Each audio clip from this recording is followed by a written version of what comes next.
తాగండి రా భయ్, తాగండి కానీ ఒక్కబలిగా తాగి ఇంట్లో పెళ్ళం పిల్లలు అనే సోయి లేకుండా తాగకూడదు. నువ్వు తాగి బయట ఏనో గాడ రిమ్మచ్చి చక్కగా మలుచుకొని పంటావు, కానీ ఇంట్లో నీ కోసం నీ పిల్లలు, నీ భార్య, నీ ఫ్యామిలీ అందరూ వెయిట్ చేస్తారు. అది మైండ్లో పెట్టుకొని తాగుల్లి. ఎంతవరకు లిమిట్ ఉంటుందో అంతవరకే తాగుల్లి. ఇప్పుడు నేను ఒక పర్సన్ చూపిస్తా.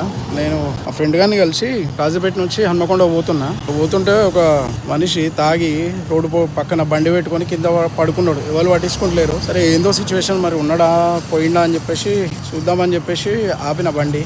ఆపితే బాగా తాగి ఉన్నాడు. సోయి లేదు, జేబులో కోటర్ ఉన్నది, చేతిలో ఫోన్ ఉన్నది. ఫింగర్ ప్రింట్ ఓపెన్ చేసి వాళ్ళ ఇంట్లో కాల్ చేసిన. ఇగో ఇదే సో ఈ మనిషి అన్నమాట. చూస్తున్నారు కదా, ఆ రోడ్డు పక్కన బండి పెట్టుకొని అక్కడే బైక్ పక్కనే పడుకొని ఉండే, ఆ చెప్పులు కూడా అక్కడే ఉండే.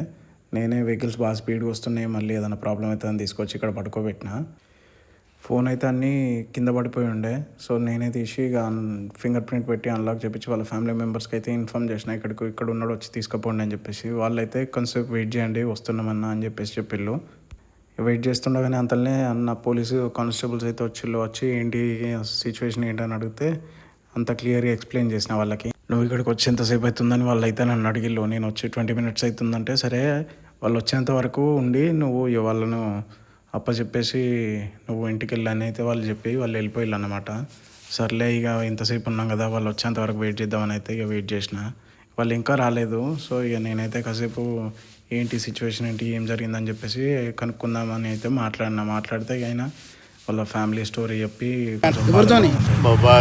భార్యతో డిస్కషన్ అయిందా? ఏడోకన్నా కాదన్నా, నువ్వు ఇట్లా ఇంతకన్నా తాగి బండి ఆడ రోడ్డు మీద పెట్టి నువ్వు ఆడ తాగి అట్లా పడుకుంటే ఎట్లా? నువ్వు ఇంటికి ఎట్లా పోతావు చెప్పు? ఏదైనా ఉంటే పొద్దుగా మాట్లాడుకోవాలి, కానీ ఇట్లా ఏదన్నా ఇప్పుడు ఎట్లున్నాయి రోడ్లు, ఎవడన్నా తొక్కిపోతాడు, ప్రాణం పోతుంది, ఏం చేస్తావన్నా?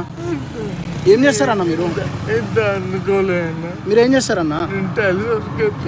అన్నా టైల్స్ వర్క్ చేస్తావా? ఏడోకన్నా ఏడోకు. పిల్లలు ఉన్నారా అన్న? ఇద్దరు పిల్లలు ఉన్నారన్న. నువ్వు ఇట్లా రోడ్డు మీద పండుకుంటే మనం తొక్కిపోతే. సో లాస్ట్కి అయితే వాళ్ళు వచ్చిళ్ళు తీసుకొని అయితే ఇక వెళ్ళిపోయిళ్ళు. వాళ్ళ ఇంటి దాకా నేను కూడా పోయినా డ్రాప్ చేయడానికి. ఆయన ఇంటికి డ్రాప్ చేసి అయితే నేను వచ్చేసిన. ఇట్లాంటివి చూసినప్పుడే నేను 8th క్లాస్లో ఫేస్ చేసిన ఇట్లాంటి సిచ్యువేషన్. మా డాడీ వాళ్ళ ఫ్రెండ్స్తోని పార్టీ చేసుకొని ఇంటికి రాలేని సిచ్యువేషన్లో అక్కడే పడుకుంటే అసలు కాంటాక్ట్ కూడా లేకుండే.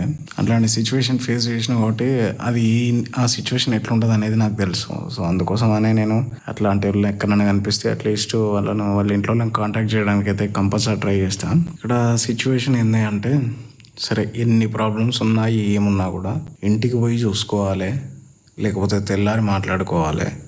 అంతేగాని ఇక్కడ బయట కోపంలో క్షణికావశంలో బయటకు వచ్చి బయట అంటే తాగేసి ఇట్లా రోజులు మంచిగా లేవు. ఏమన్నా యాక్సిడెంట్ కావచ్చు, లేకపోతే ఇంకేదైనా జరగవచ్చు.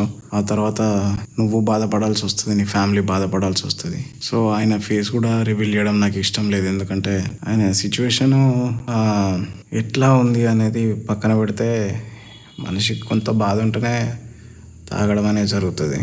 సో నాకైతే ఆయన ఫేస్ రివీల్ చేయడం అంత ఇష్టం లేదు. సో అందుకోసమనే నేను వీడియోలో ఫేస్ కనిపించకుండా పెట్టిన. సో మీరు కూడా ఇట్లాంటిది ఎక్కడన్నా అబ్జర్వ్ చేస్తే మాత్రం అట్లీస్ట్ వాళ్ళ దగ్గర ఉన్న ఫోన్తో ఇంట్లో వాళ్ళకి ఇన్ఫార్మ్ చేయడానికి ట్రై చేయండి. ఎందుకంటే వాళ్ళు కూడా కొంచెం రిలాక్స్ అవుతారు, ఉన్నాడు ఎటు పోలేదు బతికే ఉన్నాడు అని చెప్పేసి.